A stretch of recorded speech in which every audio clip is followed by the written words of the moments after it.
Hi everyone, Dr. Mendocino here again. We're in section 14, so today we're going to be talking about how to terminate a coaxial cable. We call it terminating the cable because we're putting a little end on it. So the end of the cable is the termination. We have a couple of tools in your kit. You have a radial stripper that looks like this, and you have a coaxial crimper that looks like this. Now the radial stripper is easy to use.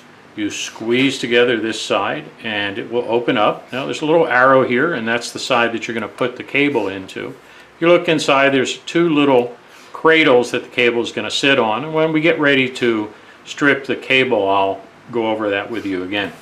The coaxial crimpers are pretty dangerous because they do not release unless you squeeze them all the way in or press the release lever.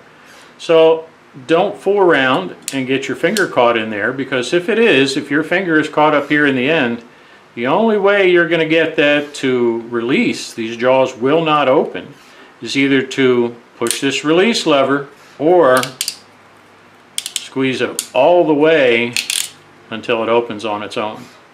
So be real careful using these. I like to keep them in the closed position just so I don't end up catching my finger there by mistake. So I want you to take one of your pieces of coaxial cable. I want you to take your radial stripper, and on the side with the arrow, you're going to put the cable in. You're going to rest it right on top of those two cradles, and you want the end to stick out just about even with this little shoulder that sticks out here. Then we're going to rotate this a couple of times in one direction, once or twice in the other, and then we're just going to pull, and we'll have the cable stripped so we can put a connector on it. Now the parts that come out are two little pieces. The first one, if you look closely, you can see the outer covering, that little brass or copper braid around here, and the dielectric in the middle. These two pieces are trash, and we're going to throw those away.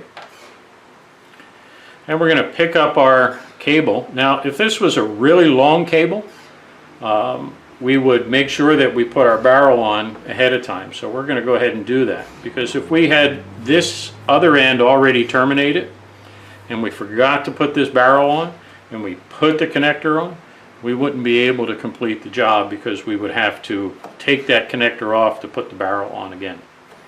So the next step is going to be to take this piece and fit it over top of here where it squeezes down over top. Now this rubber is pretty stiff, so we've learned a little trick here at C-Tech, and we're going to share it with you. All you need is your hair dryer from your student kit, and you're going to hold the cable in front of the hair dryer and rotate the cable back and forth. You want to have it about 1 inch to 1.5 inches away. Don't have to get it too close, and you don't have to hold it there very long. It only takes a few seconds to soften it up. So I'm going to do that right now.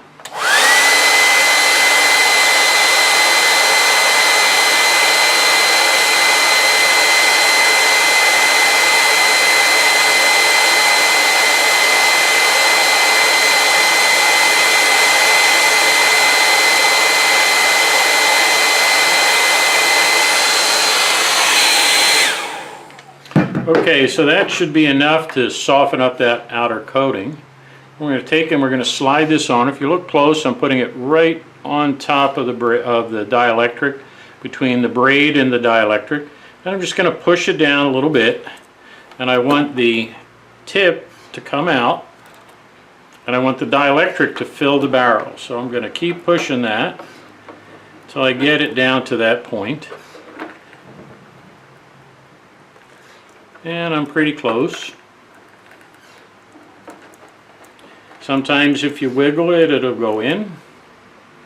And I'm just about there. And another little trick is you can use your crimper to help you push that in there. So once we have it where the dielectric is right up on the shoulder, and our braid is right here, we're going to wrap the braid around so it's not sticking out. We want all the braid in underneath this little shoulder right there. And we're going to take our shoulder, our ferrule, and we're going to slide it up. And we're going to open up our crimpers and carefully put that barrel right there. Make sure that the barrel is right up against the shoulder of the connector. You can see that I have it right up there. And I'm just going to squeeze with both hands until I hear that click. And it's going to release. And I have a terminated coaxial cable.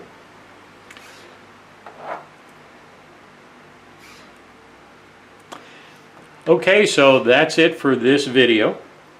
I'll see you with the next one, and I believe you're going to be terminating a 2-pair telephone cable on that one. So have a great day, everybody, and I'll see you on the next video.